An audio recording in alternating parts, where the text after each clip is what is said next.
ओम नमः शिवाय दोस्तों, आप सभी का मेरे चैनल नारायण रत्नावली में स्वागत है।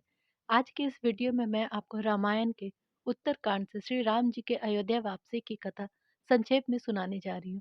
वीडियो अच्छी लगे तो कृपया कर मेरे चैनल को लाइक, शेयर, सब्सक्राइब करें। भगवान श्री राम के अयोध्या लौटने में केवल एक ही दिन बच गए थे, किंतु श्री राम के आगमन या उनकी कुशलता का कोई भी समाचार अभी तक अयोध्या नहीं पहुंचा था। नगर के बाहर अपनी कुटिया में भरत जी इसी सोच में डूबे बैठे थे।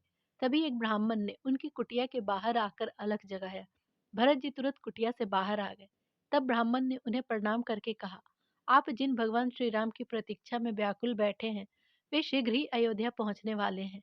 यह समाचार सुनते ही भरत जी प्रसन्न हो गए और शीघ्र ही उन्होंने यह समाचार अयोध्या तक पहुंचा दिया।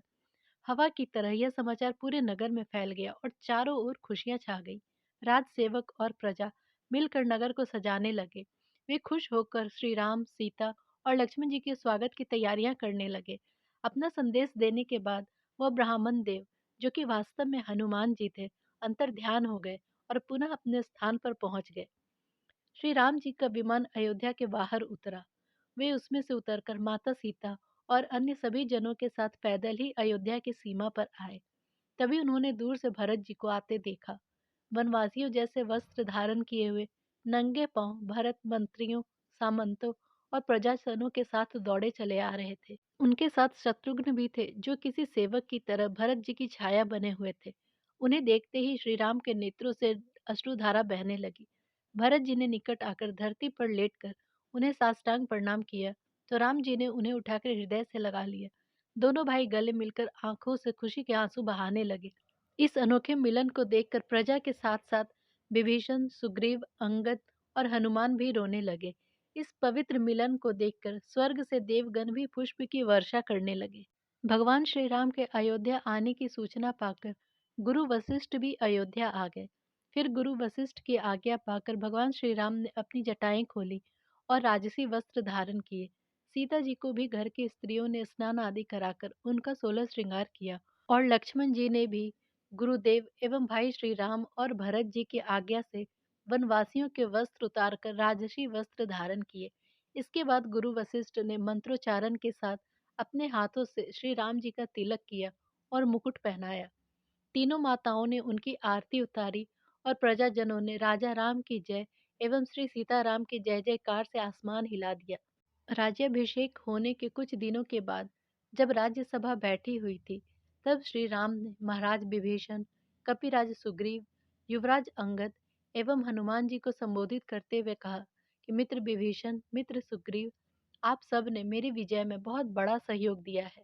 यदि आप लोगों का सहयोग नहीं होता तो यह राम इस संग्राम को कभी भी इतनी आसानी से नहीं जीत पाता। मेरी मित्रता के कारण काफी समय से आप लोग अपना घर परिवार छोड़े बैठे हैं। मित्रों, मित्र धर्म के साथ साथ व्यक्ति को अपने दूसरे कर्तव्यों के प्रति भी सजग रहना चाहिए। आपकी प्रजा आपके बिना अधूरापन महसूस कर रही होगी, इसलिए अब आप लोग मेरी सेवा का ध्यान छोड़कर अपनी ओर भी ध्यान दें। प्रभु, आपके निकट से कहीं दूर जाने की इच्छा नहीं हो रही है, किंतु आपका उपदेश भी हमारे लिए आपकी आज्ञा है। सिर झुकाकर विभीषण ने कहा।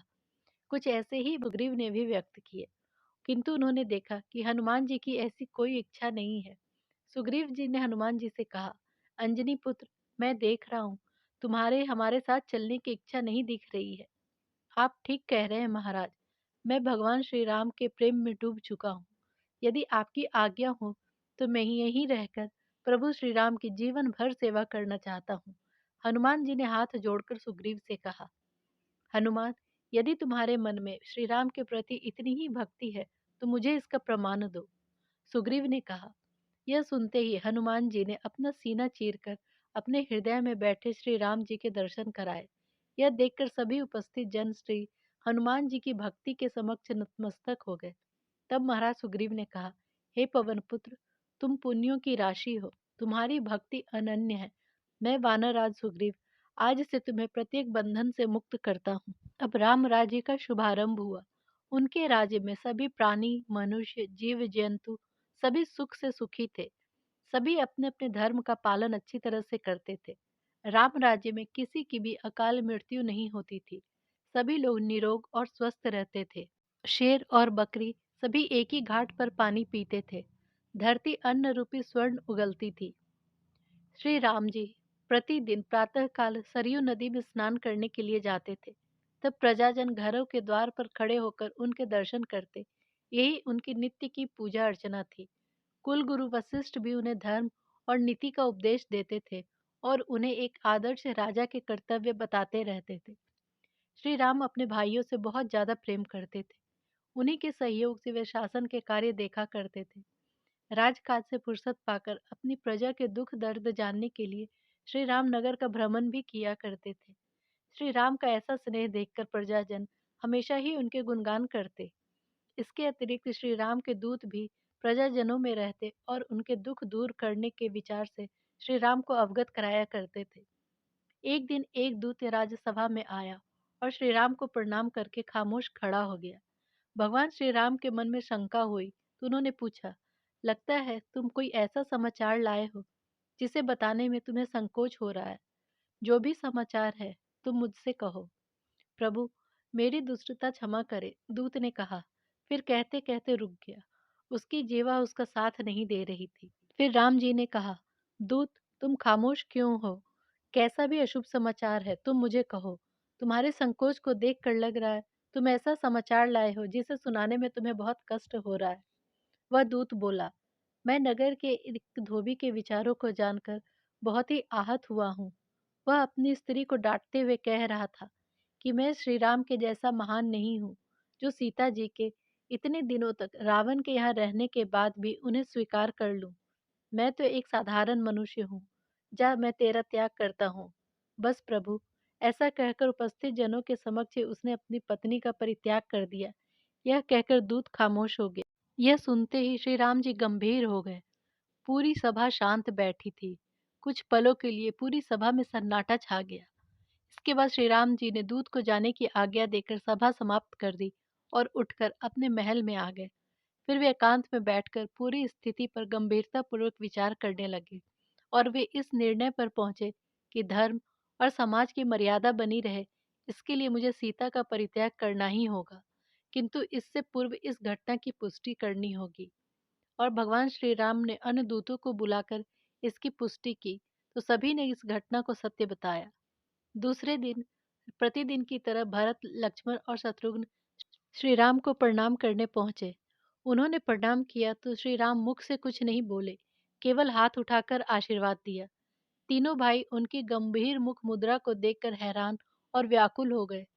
फिर साहस करके लक्ष्मण ने पूछा, क्या बात है भैया, आप इतने गंभीर किस कारण से हैं? क्या हम सेवकों से कुछ भूल हुई है? नहीं लक्ष्मण, किसी से कोई भूल नहीं हुई है। धर्म और समाज की मर्यादा बनी रहे, इसके लिए हमें एक त्याग करना होगा। लक्ष्मण का दिल जोर से धड़कने लगा। कैसा त्याग, किसका त्याग?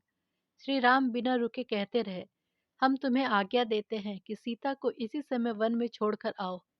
लक्ष्मण के मुख से चीख निकल गई, भैया यह आप क्या कह रहे हैं? ऐसी ही हालत भरत और शत्रुघ्न की भी हुई। ईश्वर की यही इच्छा है लक्ष्मण, इस समय यही उचित भी है। जाओ, हमारी आज्ञा का पालन करो। आखिर सीता भाभी को इस प्रकार त्यागने का कोई तो कारण होगा भैया। कारण है लक्ष्मण, अब जाओ और वैसा ही करो जैसा मैंने कहा है। यदि मेरी आज्ञा का उल्लंघन हुआ तो मैं अपने प्राण त्याग दूंगा। श्री राम की यह प्रतिज्ञा सुनकर तीनों भाई स्तब्ध रह गए। लक्ष्मण और भरत जी के बार बार पूछने पर श्री राम ने विवश होकर वह घटना बताई। फिर बोले, हमारे कुल पर यह कलंक लगा है, हमें इस कलंक को धोना है, नहीं तो हमारे पूर्वजों ने जो यश और कीर्ति हासिल की है वह समाप्त हो जाएगी। मैं उस नीच की जीवा काट लूंगा जिसने पवित्र से भी पवित्र मेरी सीता भाभी पर ऐसा कलंक लगाया है। क्रोध में भरकर लक्ष्मण जी बोले, किस किस की जीवा काटोगे लक्ष्मण? आज एक ने कहा है, कल 10 कहेंगे। इसलिए तुम मेरी आज्ञा मानो और सीता को वन में छोड़कर आओ।